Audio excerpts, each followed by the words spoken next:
Want that too, just to follow up on the Caden Primo thing? It's not substantial. Quickly. Yeah, play the wall update. Yeah, sure. Yeah, no updates there. We think things are progressing well, but I can't give you a time frame right now. Things are progressing well. That sounds like an injury or something. But Don't know. Okay, just hold on before we get into that. Just okay, let's get into that. Okay.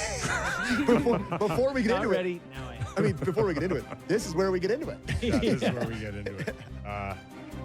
Okay. Progressing well. So the last thing that they left with us is it was a family matter. So Has there been no official updates since then? no, there has not.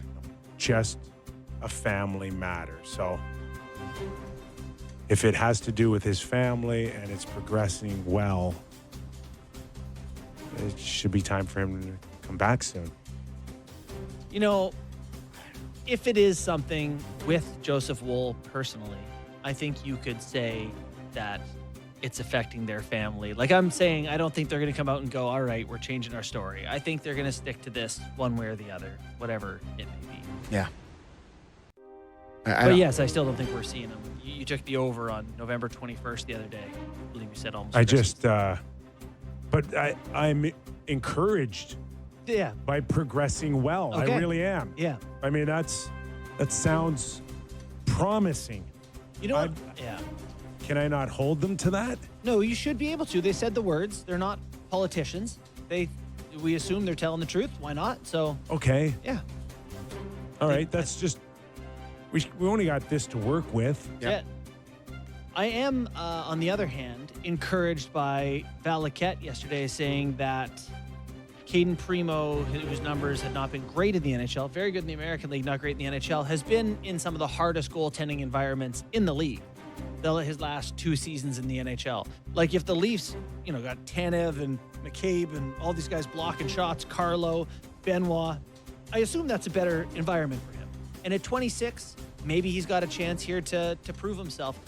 We're seeing this more where goalies don't find themselves till this age. So I'm hopeful that maybe this is the year that Primo feels like, okay, I'm in a better spot now. I can handle some more minutes. He needs to kind of hold the fort. I think Hildeby's going to play too. I think Berube has gone on record of saying that Stolars is going to be asked to do more here.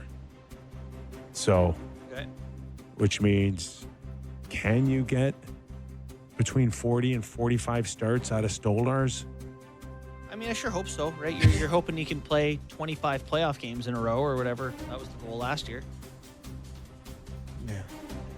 And it wasn't like he fell apart. He took a bunk in the noggin, got concussed, which I don't think is a career trend. So, yeah, I don't know. Remains to be seen for sure, but I'm certainly hopeful that it can. Because I think if you just go by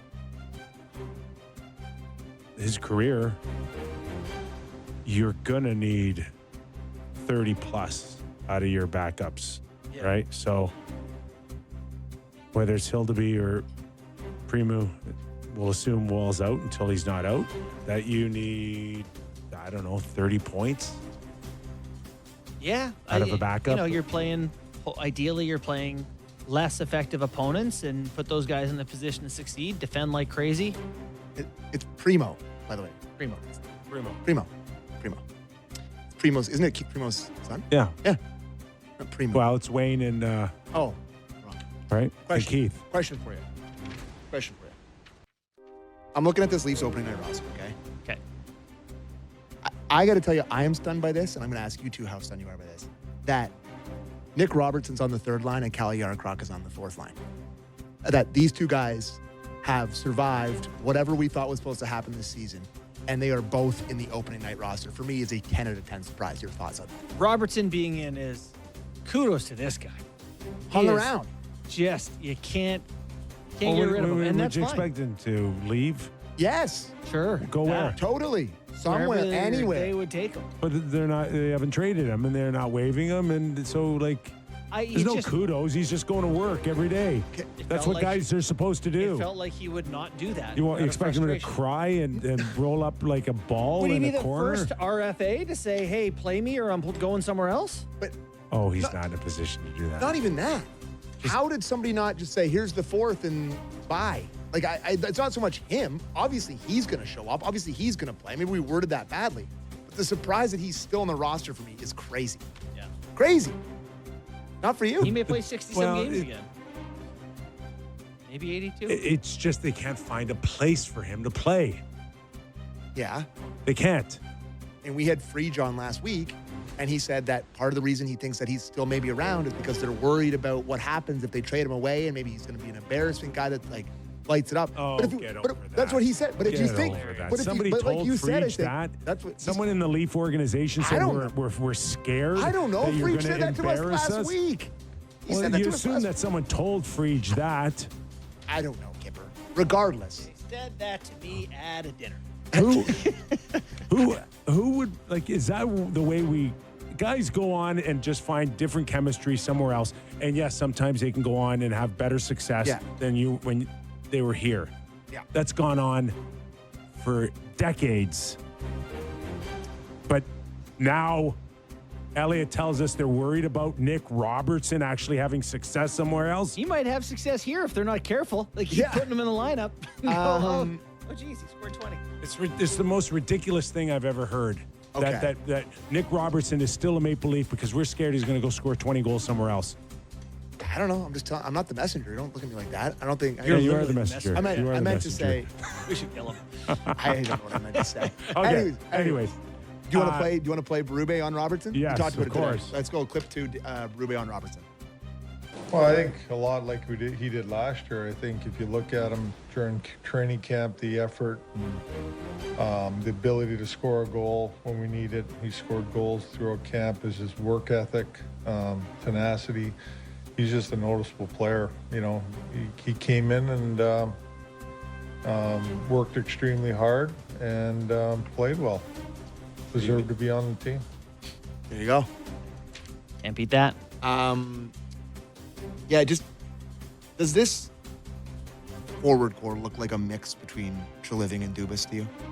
Because that's kind of what it looks like to me. Well, just a few smaller guys mixed in. Well, no, just like it's like the old version of the Leafs versus the new version of the Leafs. Like it's like a combination. Just feels like a kind of a forward core that's stuck between It's eras. like where the two ocean currents meet almost. Yeah. Yeah. Anyways, Here's to hoping that works out. Nick Robertson still trying to find his way, and by all accounts, Yarn Krok had a very good camp and was healthy. Is this lineup to you? If the Leafs needed to play the Florida Panthers like Tampa did on the weekend in their exhibition game, could this lineup do that?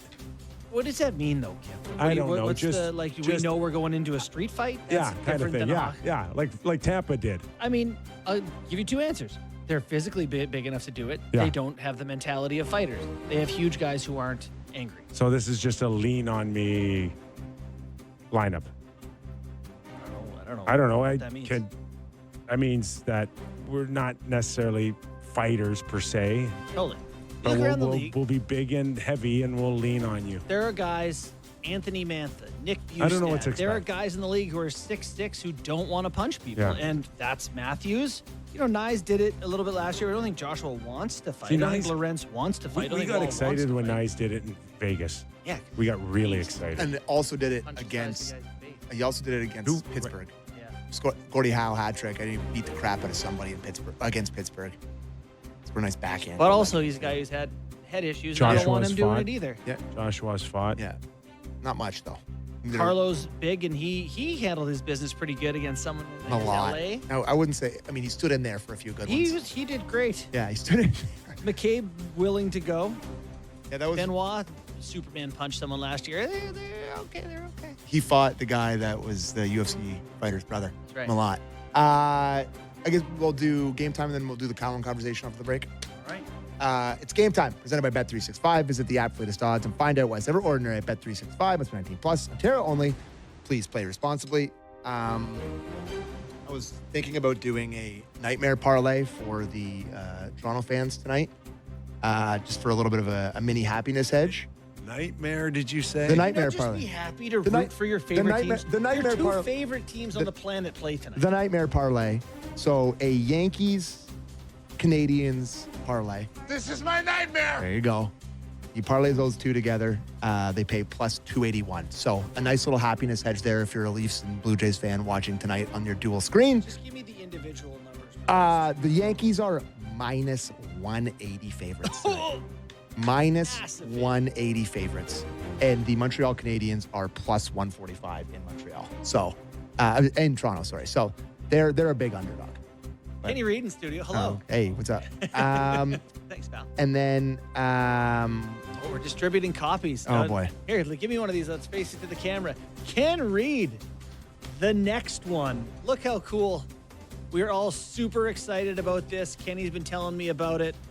Best-selling author of Hockey, Hometown Hockey Heroes. Thanks, Kenny. and on Pictures today. Bet365, as I'm looking here, thanks, Ken. There's a Ovechkin thing, like just an Ovechkin category. And I guess the special is who he scores his 900th goal against. So the Lightning are plus 500, Minnesota Wild plus 550. It obviously all has to do with the schedule. But if you want to bet on when Ovi How scores many his- away? Can I be Three. such a hater here? Three, Three. right? 897. Who cares? Who do you know that cares? Not me. Oh, it's another round number. He's already- done. He's got the most in history. He already Great. broke the record. I don't care. That's a big number. Yeah, It's but so amazing. so was It's a big- 897. That's the It's biggest a big one. round number. Yeah. Yeah, it's like, yeah, 899 is amazing too. Yeah. So was 901 and 902. All right. Anyways, that was game Got the time. book. Anyways, you can go to Bet365 and bet on it if you want. That was game time presented by Bet365. Visit the app for latest odds and see why it's never ordinary at Bet365. Must be 19 plus. Ontario only. Please play responsibly. Nice job, Sammy. Okay, Thank you. we'll take a quick break, and when we return, plenty more as we help you tee up game day, Maple Leaf edition here. Toronto Maple Leafs, Montreal Canadiens. Doesn't get much better than that. When we return to Real Kipper and Bourne.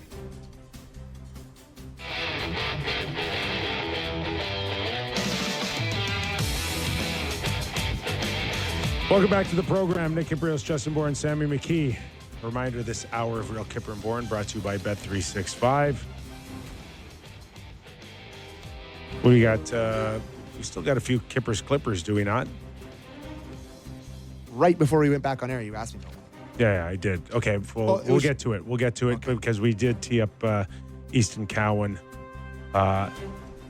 I don't know. You may be a little bit more bent out of shape than me on this. I had him all along as a guy that would start on the roster. He's not starting tonight, Right. but I'm okay with that. But Right. why? Because it's still a big deal for a guy coming out of junior hockey to make an NHL team. It's a lot. It Participation trophy, seems a congrats. little. No, it's not. He's good. He's good. I know he's really He's good. good. It's I not. know. They're not gifting him anything. Okay. Yeah. I mean, Let's hear the coach talk about it, then we'll come off that. Clip one on Easton Cowan. Relax and play. Just go play, you know. So he won't be playing tonight. Yeah, but he's up here with us, so we're great. We're happy about that. He's here. You know, like I talked before about Easton. You know, we don't want him sitting out. We want him playing. But we chose tonight that he will not play. okay, so he's going to play. This is like a night one, could be crazy against Montreal. We want to get a win tonight. Got to get a win. Put our playoff best foot forward here. And then we'll break the kid in and start kind of like he's going to play Friday 100%. They play Friday, right? Saturday. He's going to play Saturday for sure then. Like if they want him to play, you can't I bring would him think up. he's. I don't know if you just don't overthink about the weekend until you get through tonight. But I would think that if he's up, he's going to see some action Yeah. before he goes back down. And this is a team that is in dire need of youthful enthusiasm. Exuberance, if you will. Okay, they need it. A lot of teams. agree. A lot of teams. We're seeing a lot of first-time NHLers now coming in. Montreal is the youngest team in the NHL coming in tonight.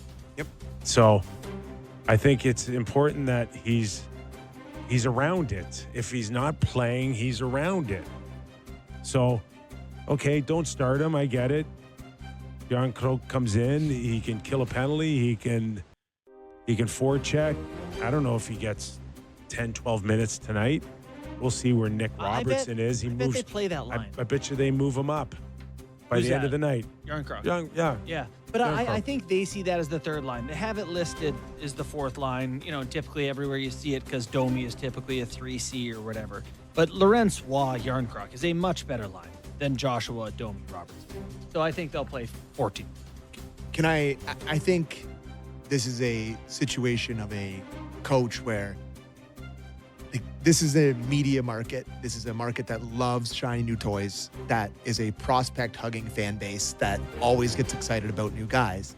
I think this is a disconnect between the fan base and the coach in terms of so you're just going to have him here. Rube doesn't look at him as top prospect guy. He just looks at a guy that can contribute and help him win here and there or whatever. But in reality, all Leaf fans, this is going to be a question every single day where it's when's Cowan playing? Where's Easton at? Where's this? Where's that? This is going to be a storyline if he's in and out of the lineup every night and he's playing and he's not I don't playing. think it's any different from any other team, albeit Disagree. in there's Toronto? Well, of course, there's 100 questions on Easton Cowan compared to one in Columbus. Yeah. But it's still a scenario that all teams have to deal with. I just think it's so much easier. Not unique. If you're not going to play him, No. just start him with the Marlins. But your point is right that it's not unique to teams, and I think yours is more about the coverage of it or yes, whatever. that's exactly right. But I do wonder for Cowan, if next year, in the middle of next season, his sophomore season, will he be a better player for having been with the Leafs all year and played 50 times, or having been with the Marlies for their whole season? I think if teams or I actually don't know scouts the can definitively answer that, Right. then we're in a different world. Right. If I had those answers, I Right. would not be That's here. always the $1 million question is how much is physical, mental, and emotional from here on in when it comes to developing a young player like this? Yeah. I personally have no doubt that the more you handle the puck and play and become Yeah. the man and all that, the better. Yeah. But I He's think, not going to sit long. But and also, Kip, it can be a bit of both, right? He can stick around the team for the first 6 months and get a feel of being a pro and the systems and the guys.